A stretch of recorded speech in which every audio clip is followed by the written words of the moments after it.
Hello, dear friends. Good afternoon. You are warmly welcome to the continuation of our lesson on religious sects and institutions at the time of Jesus. The last time we met, we looked at the religious institutions that existed during Jesus' era. We looked at the temple, we looked at the Sanhedrin, and also we looked at the synagogue and the role that these various institutions played in the life of Jesus. This afternoon, we will be looking at religious sects at the time of Jesus, the groupings, the organizations that existed when Jesus was in the course of his ministry. Now, at the end of this lesson, we should have some success criteria. That is, some benchmarks by which we'll be able to judge that you have understood the lesson, that we have achieved success at the end of the day. And so at the end of this lesson, you should be able to understand the difficulties posed by the Jewish sects to Jesus's teachings. Of course, Jesus encountered a lot of difficulties. These were mainly because of the sects and the groupings that Jesus encountered, and these are the sects you are going to learn about. And so when we understand these sects, we understand why they had problems with Jesus. And then also you should be able to discuss who the Pharisees were. We should be able to explain why the Pharisees opposed Jesus. We'll come to outline the religious and political principles of the Sadducees, explain the activities of the scribes, explain the role that the Herodians, explain the role of the Herodians at the time of Jesus, and then outline the religious and political principles of the Zealots. So more or less, you are looking at all these institutions, all these sects and groupings, all these organizations, and how Jesus interacted with them and how they opposed the work of Jesus. So these are the sects, that the groupings, the organizations that existed at the time of Jesus. So we have the Sadducees, the scribes, the Zealots, the Herodians, and of course, the Pharisees. The Sadducees, the Pharisees, the Herodians, the Zealots, and the scribes. These were the major, let me emphasize that point. These were the major sects at the time of Jesus. And even among these, we will come to learn that three of them were more prominent than the other two. The Pharisees, the Sadducees, and the scribes were more prominent groups, were more seen in the Gospels than we read of the Herodians and the Zealots. So who were the Pharisees? We will be looking at their history, their origin, and primarily their beliefs, because their beliefs made them who they were and how Jesus interacted with them. The name Pharisee is derived from two words, either perichin or parash. Either of these mean the separated ones. So the name Pharisee means those who are separated. And so that gives us an idea of who these people were and the way they lived their lives and the kind of religious beliefs that they held at the time. Now, they consisted working groups, shopkeepers, businessmen. They were more or less the working class. The members of this group were more or less the working class of the Jewish society at the time. And so they were the separated ones, and those who made up this group were those in the economic or the working class. So you can look at our system now. Look at those in the middle class. Those were the people who comprised the members of the Pharisees. So what were their beliefs? Number one, they believed in the Torah. The Torah refers to the law of God, the law that God gave Moses. They believed in the Torah. However, they did not just believe in the Torah, they advocated for its strict observance and interpretations.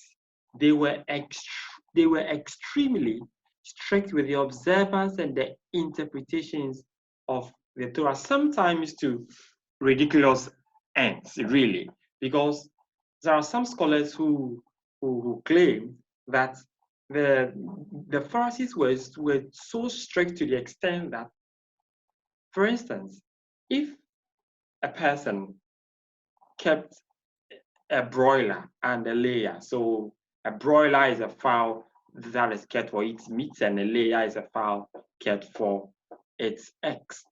Now, if the layer laid an egg on the Sabbath day, they won't eat that egg because the layer was being kept to lay eggs. So the work of the layer, of the bird, of the fowl, a layer, was to lay eggs. And so if the layer laid an egg on the Sabbath day, they interpreted it as the layer, that fowl, haven't worked. And so if the fowl had worked, then the fowl had gone against the law of the Sabbath, which says you should not do any work on the day of the Sabbath.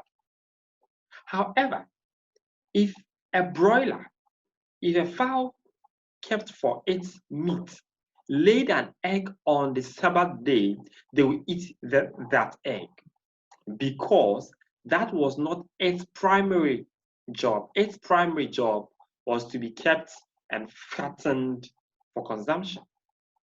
And by accident, it had laid an egg, so it had not worked. And therefore, they would want to eat that egg. Now, these are very ridiculous extent, and that was not what the law meant. So they stretch the meaning of the demands of the law to very, very wide and extreme ends. They believed in what is known as the tradition of the elders.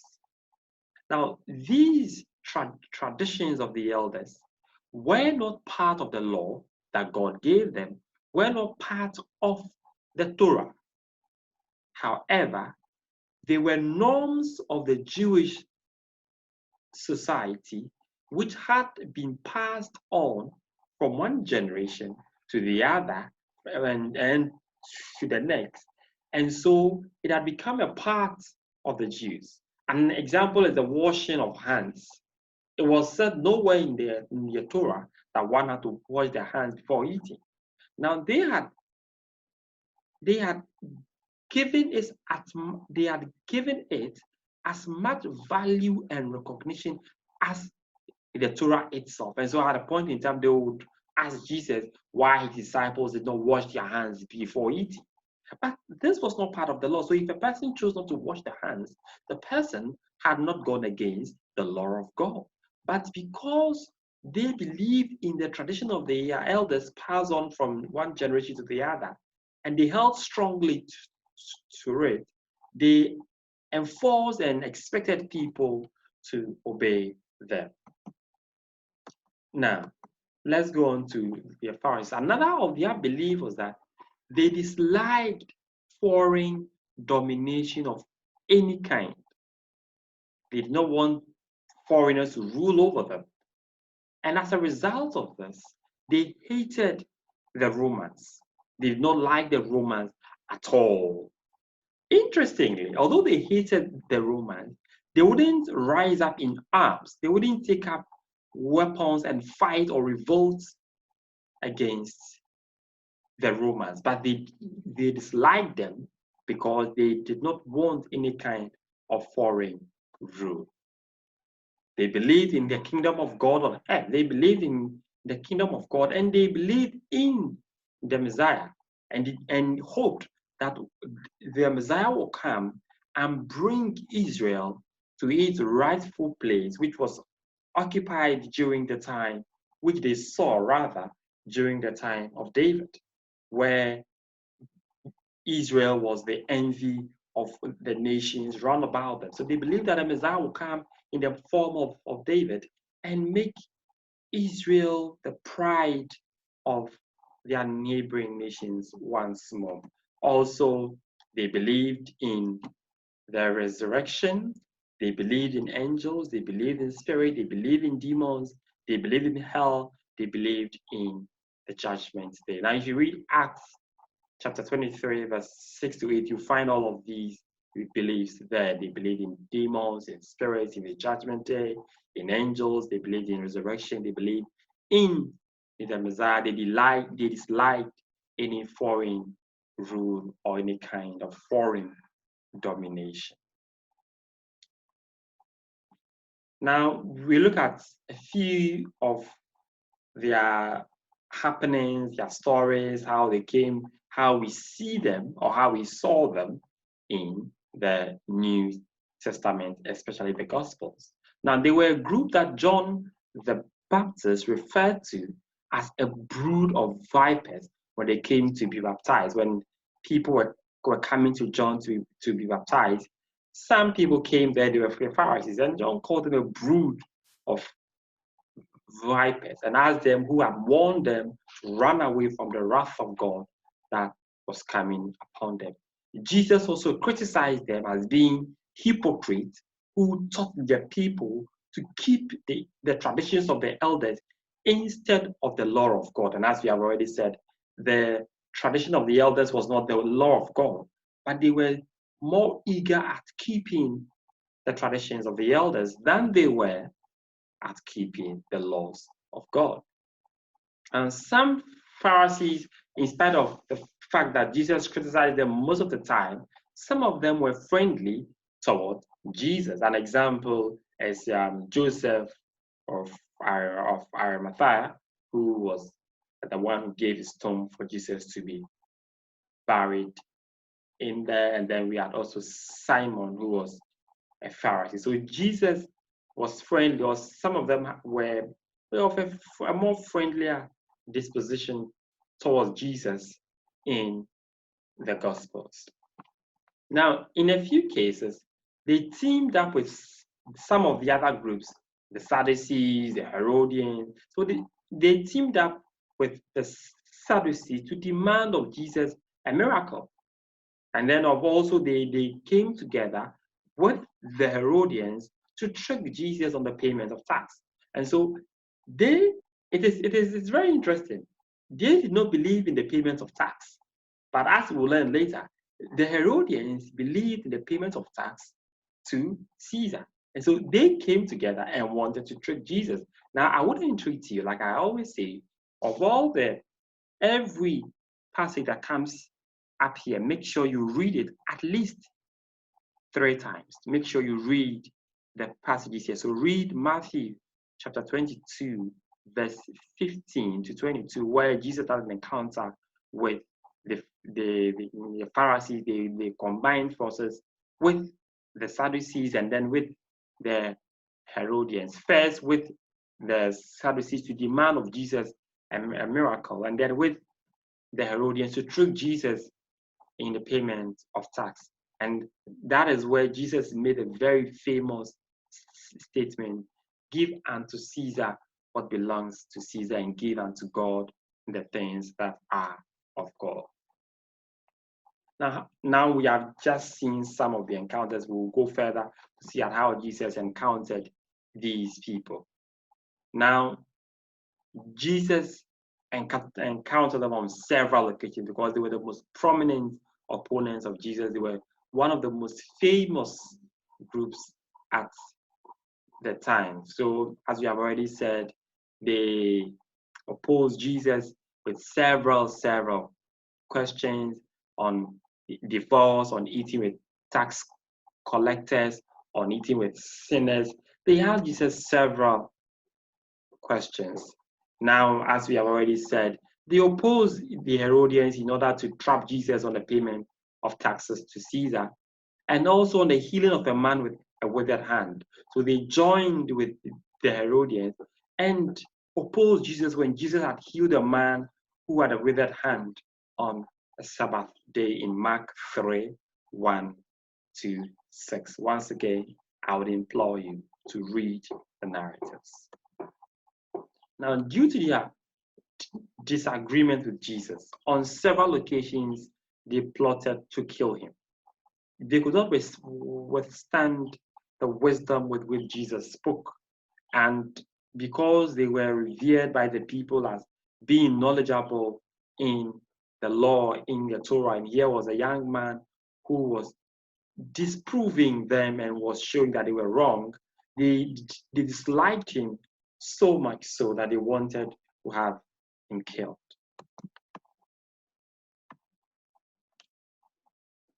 Now, the Pharisees also questioned Jesus on his authority to forgive sins when he healed a woman with a spirit of infirmity. There was a woman who was sick, and Jesus healed him, and Jesus told him that her sins were forgiven. And they were offended because they knew that only God could forgive sins. So they opposed Jesus and questioned him whether he had any authority at all to forgive sins. Also, when Jesus was with the disciples in Mark chapter 7, verse 1 to 8, and were walking in the field of corn, and the disciples plucked some to eat, they asked Jesus why his disciples did not wash their hands before eating. And as I said, this was part of the tradition of the elders, and they were enforcing them as though they were the laws of God. Okay, so let's go to the Sadducees. We were there. Now we are done with the Pharisees. Let's look at the Sadducees. This was the next, or a group as equally prominent in their interaction with Jesus as the Pharisees were. Now, the name Sadducee comes from the name Sadiq. So it means the righteous or righteous. So Sadiq means righteous. So the name Sadducee gives us an idea of who the Sadducees were. They were people who thought of themselves to be righteous in the sight of God. Now, they were mainly made up of the upper class, the aristocrats, and therefore they were wealthy, unlike the Pharisees who were in the middle class, in the working class. No, the Sadducees of the upper class, the aristocrats, the very wealthy of the society. So they were regarded as a priestly class, and their origin could be traced to Zadok, the high priest. There was a high priest in the history of Israel called Zadok. And so many Bible historians and scholars trace the origin of this group, this organization, of this sect to the time of Zadok, the high priest. Interestingly, although they believed in the Torah just as the Pharisees believed, they supported the Hellenization of Israel. Now, the Hellenization of Israel refers to other cultures, especially Greeks, joining the community of Israel. The Pharisees were not so much in support of other nations joining Israel, but the Sadducees were in support of our people of other nations becoming part of the community of the people of Israel. And so, because of this, they were in support of Roman governorship, very, very different from the Pharisees. While the Pharisees were against the Romans and other foreigners ruling over them, the Sadducees supported this move of the Romans ruling over them. In fact, it is reported by some scholars that some of the Sadducees served as magistrates in the Roman courts. Now, they were people who were interested also in the temple and the priesthood. Now, the high priest, it is reported,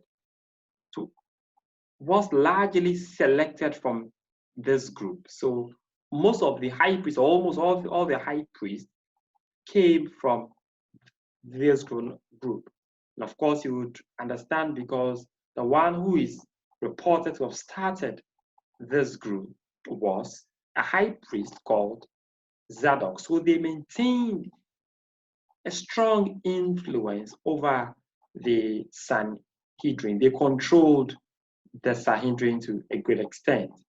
Interestingly, unlike the Pharisees, they did not believe in the resurrection, angels, demons, and the judgment day, as well as spirits. So in the same passage where we read, where I asked you to read in Acts 23, verse 6 to verse 8, where the Pharisees were told believe in demons, believed in judgment day, believe in the resurrection, believe in the Messiah. These ones, the Sadducees, did not believe in any of these things. The judgment day, in spirits, in resurrection, in angels, in demons, they did not believe in them.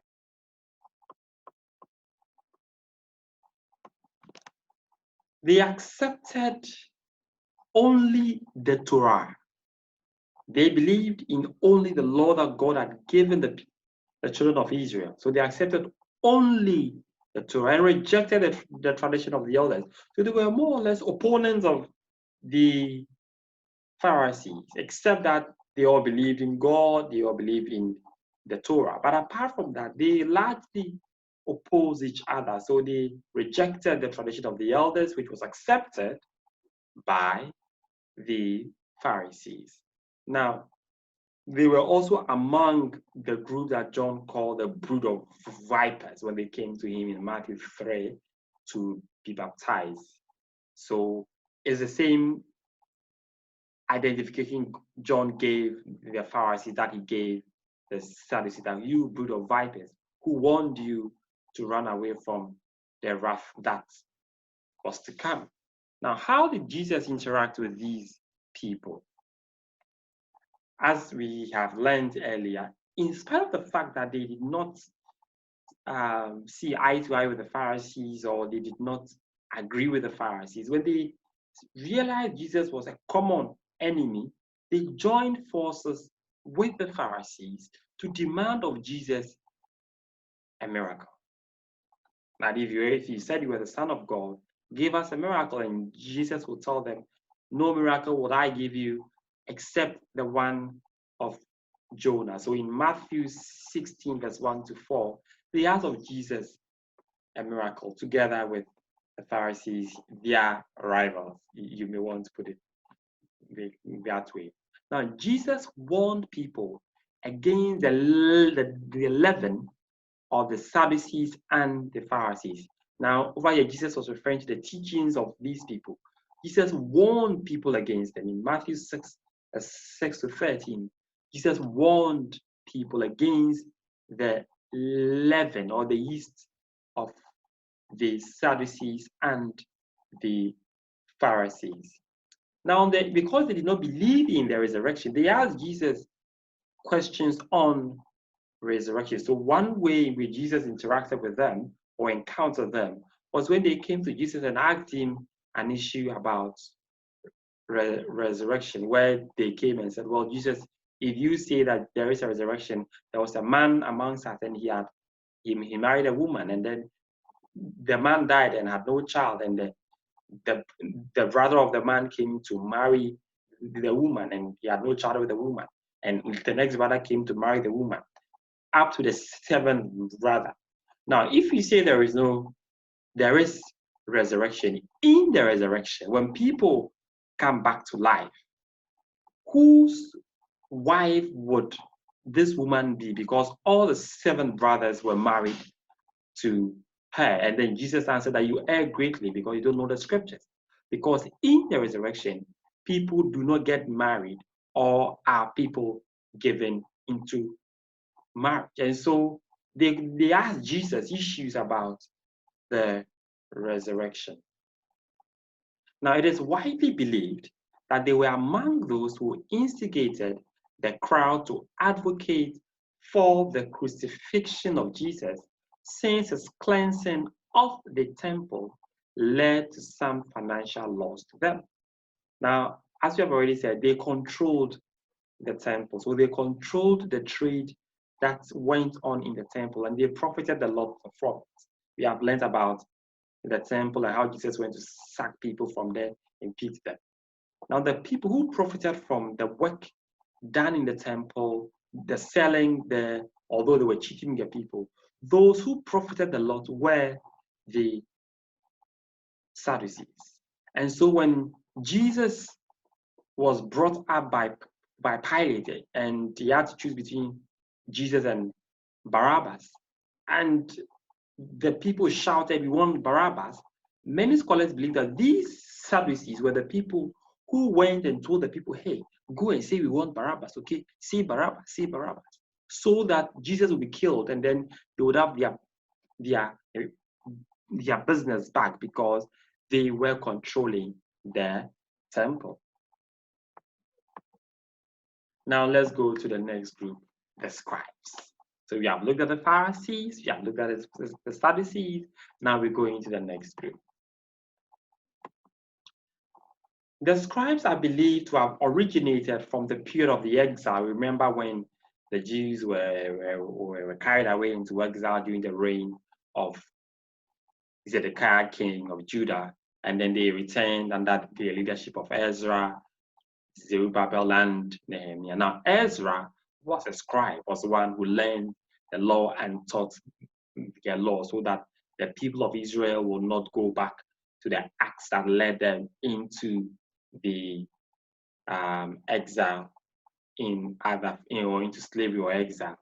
Now, in Nehemiah 8:1, we read of Ezra being a scribe, and so many scholars think that he was the one who started that group called the scribes. Now, they were not a sect in themselves. They were not a group in themselves. They were more or less professionals. So they were lawyers. We will learn later that they were largely referred to as lawyers in some parts of the synoptic gospels. So they were not a group as you find in the Pharisees and in the Sadducees, in that you will find a scribe who was a Pharisee, and you may find a scribe who was a Sadducee. A few of them were Sadducees, but most scribes were Pharisees. So that is why we say they were not really a group in themselves. They were just professionals, but they were quite a prominent group, we may say, who had encounters with Jesus. So they were professionals. They were skilled in the interpretations of the law. They were very knowledgeable in the law, and as a result, they were very, very respected. They were very, very respected. They were astute interpreters of the law. They knew the law and they could interpret the law very well. So just like the Pharisees, they disliked Roman rule. They didn't like the fact that the Romans were ruling over them. They disliked Roman rule. But also, like the Pharisees, they will not rise up and take arms and weapons and fight them. Just that they didn't like them. So you more or less you could say they were inactive against the rulership of the Romans. They didn't like them, but they took no action against them. Now, as we said, they were very powerful and they were respected. Then also, most of their members, like we have said, were Pharisees, while some were also priests.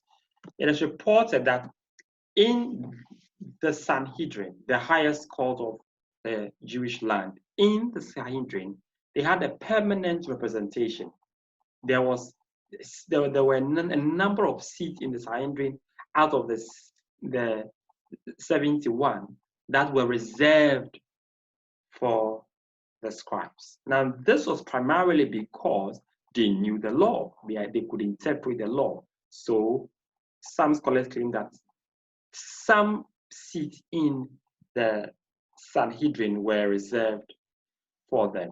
Now, in the synoptic writers, they are sometimes referred to as lawyers. And as we've said, they knew the law. They were astute interpreters of the law. And so sometimes some versions of the Bible refer to them as lawyers. Now, how did Jesus interact with them? How did Jesus encounter them? Now, together with the Pharisees, Jesus referred to the scribes as hypocrites on a number of occasions for a number of bad deeds. And we see some in Matthew 23, verse 13 to 15, where Jesus called them hypocrites on a number of occasions. Now, because they knew their law, they would often come to Jesus to test Jesus on his knowledge of the law. So we read about one in Mark 12, verse 29, who came to Jesus and said he had observed all the laws. And so we see their encounter with Jesus as far as the law was concerned. They also joined forces with the Pharisees and the chief priests to kill Jesus. So you see the passages there, Luke 19, Luke 22, Luke 23, so that they were involved in the schemes that led to the death of Jesus. Now, Jesus refers to them as hypocrites who like places of importance because they were learned. They would go to a gathering and want to sit at the most respected place. Jesus calls them hypocrites because they like those places. And then they accuse Jesus of dining with sinners in Luke 15:2. Don't forget, the majority of these scribes were Pharisees. So often Jesus would accuse the Pharisees and the scribes together because some scribes were Pharisees. Okay, now let's go to the next group, the Zealots. The Zealots, who were they? Now, the origin of the Zealot is not well known. It's not.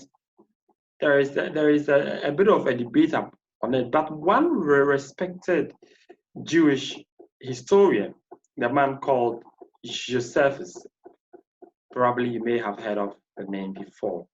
He has stated that it started around one person called Judas of Galilee, who rose up and revolted against the Romans in AD 6 when they were conducting a census. So largely, scholars are of the view that, okay, they were started by one called Judas of Galilee. Remember, this Judas is not the same as Judas Iscariot. Judas was a popular name among the Jews at that time. And so one of those called Judas rose up in AD 6 when the Romans were going to conduct a census to revolt against them. And that is believed to have been the beginning of the group called the Zealots. Now, they were just like the Pharisees. Their religious beliefs and everything were just like them. The only distinguishing feature was that they were extreme nationalists. They did not want any kind of foreign rule at all, but they took theirs to the extreme, in that they would take up arms and fight you. So that is why they engaged in a revolt against the Romans in AD 6. They, unlike the scribes, unlike the Pharisees, would take up arms and fight you. And so that is what the Zealots were chiefly noted for. It is said that they were responsible for the resistance to the Romans in the war that led to the destruction of the temple in AD 70. So the temple that we have learned about, that was finally rebuilt by Herod the Great, was destroyed in AD 70. And it was destroyed because these people resisted the Romans in the war, and the Romans destroyed the temple completely. So, as we have said, their religious beliefs were much the same as the Pharisees. They believed in God, that He alone should rule over Judah. He alone should rule over the children of Israel.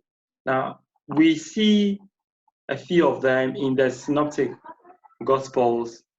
We see one, Simon, who was said to be one of the apostles of Jesus, and often he is referred to as Simon the Zealot. So one of these people were the followers of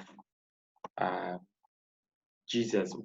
One of them was rather a follower of Jesus. Some scholars are of the group that Judas Iscariot could be a member of the Zealots. So he could belong to this group, Judas Iscariot with me. Now it is widely believed that by AD 70, the Roman authorities had exterminated all of them, had killed all of them, had disbanded the group, and so after AD 70, they were no more active because all of them had been killed in the war in which the temple was destroyed.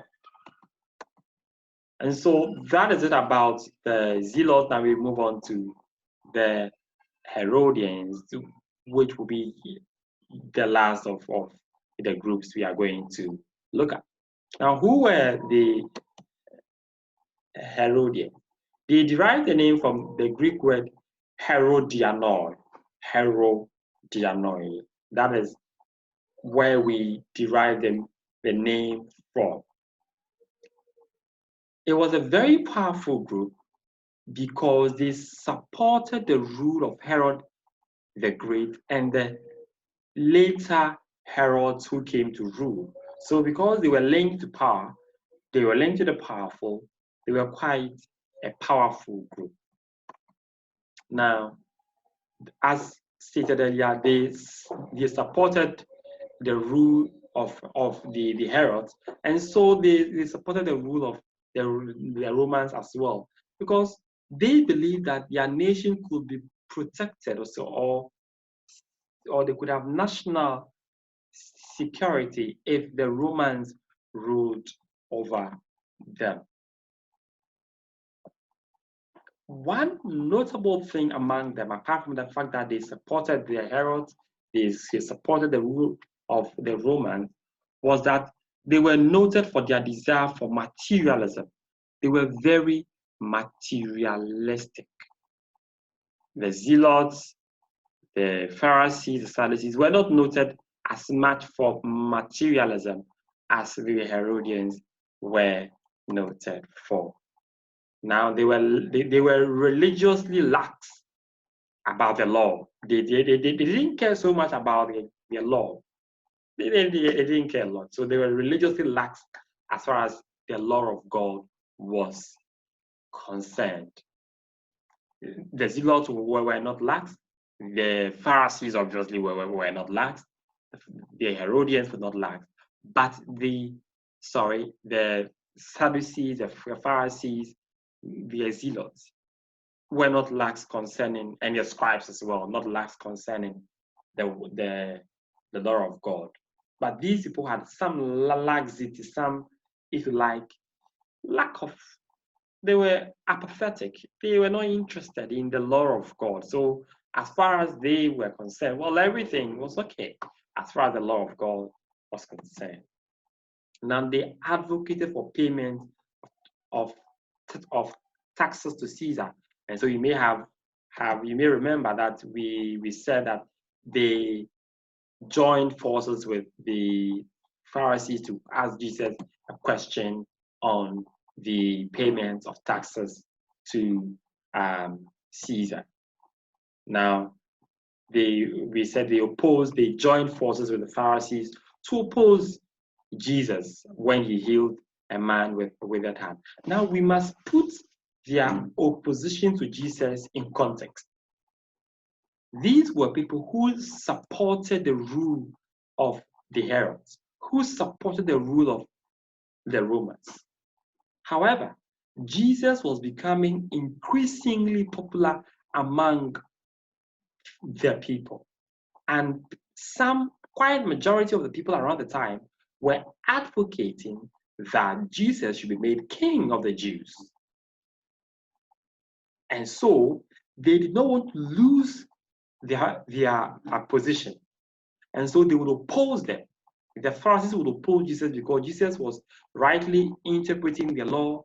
The Sadducees would oppose Jesus because Jesus taught about resurrection, demons, hell, judgment. They did not believe in that. The scribes were like the Pharisees. So the zealots also, they did not as much as oppose Jesus. We didn't read so much about that. But the Herodians also opposed Jesus because if Jesus became king, there will be no Herod ruling and they will lose their place. And so they opposed Jesus because they wanted to secure their place. And so they joined forces with the Pharisees in Mark 3:1-6, when Jesus had healed a man with a withered hand. Now, as we've said earlier, they joined forces with the Pharisees to trick Jesus on the payment of taxes to Caesar. Now, this was very interesting. In Matthew 22:15-22, you had the Pharisees who did not believe in the payment of taxes to Caesar. And then you had the Herodians who believed that we should pay taxes to Caesar. Now, these two people came together and went to ask Jesus, is it right for us to pay any tax to Caesar? What do you have to say? If Jesus said, yes, it is right, then he would have been saying that, well, you can pay and help the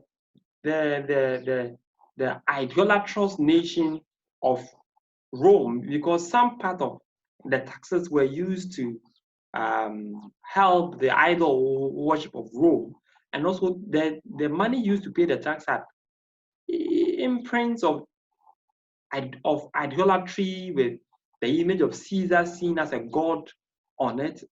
And so are you saying we should pay to an idolatrous ruler and support his rule? And if he said no, the Roman authorities will be against him. And so Jesus gave the perfect answer. No wonder when you read the Bible in that account, when Jesus has said, give unto Caesar what belongs to Caesar, and unto God what belongs to God, they were marveled because that was the most apt answer anyone could give. And as we have said, because they benefited from the rule of the Herods, they were very, very much against anything that would change the political system of the Jews.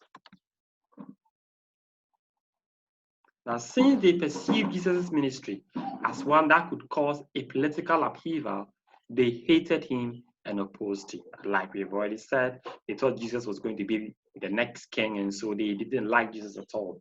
If Jesus became the next king, they would have lost their place. They would have lost their income. They would have lost their respect. They would have lost a lot of things. And so that is one of the reasons why they opposed Jesus.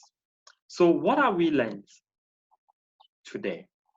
We have learned that there are 5 major sects or groups at the time of Jesus. There were 5 of them. So we have the Pharisees, we have the Sadducees, we have the scribes, we have the zealots, and then we have the Herodians. The Pharisees and the Sadducees were the 2 main prominent groups or sects at the time of Jesus. Now, they had similarities and differences. They all believed in God, in Yahweh. They all believed in the Torah. But there are differences. Whilst the Pharisees believed in a Messiah, the judgment day, the resurrection, demons, hell, the Sadducees did not believe in any of these things. Now, the rest of the groups, that's the scribes, the zealots, and the Herodians, are aligned to these two broad groups some way, somehow, because the scribes were mostly Pharisees. So you find the Pharisees and the scribes sharing identical beliefs. The zealots and the Pharisees and the scribes shared identical beliefs. The only thing was that the zealots were more violent. They would take up arms and fight you. They were more a guerrilla group and fight you and fight for the independence of Judah. But the Pharisees and the scribes were not like that. The Sadducees we've learned were okay with the rule of the Romans and supported the Hellenization of Judah. They were also a group that did not believe in a lot of the things that we have said, spirit, resurrection day, the Messiah, among others. Now, we come to the Herodians. We've learned that they were noted more for their material laxity, their materialism, their support for Roman rule, and their religious laxity. So they were largely immoral. They supported the rule of the Romans, and they were highly materialistic. Now, all these groups opposed Jesus at some point in time.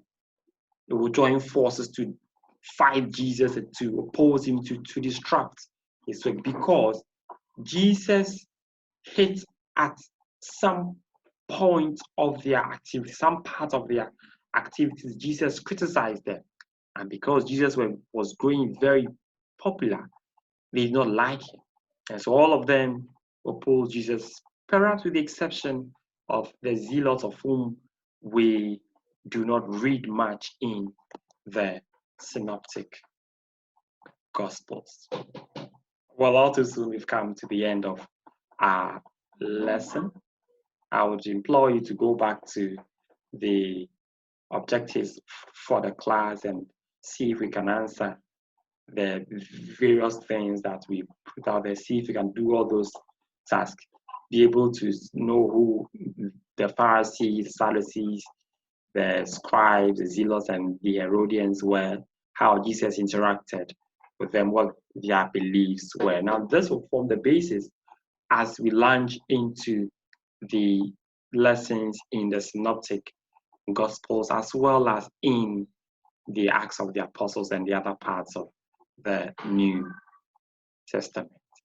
Thank you for watching. I will crave indulgence to please subscribe to the channel, like, share, let me hear from you.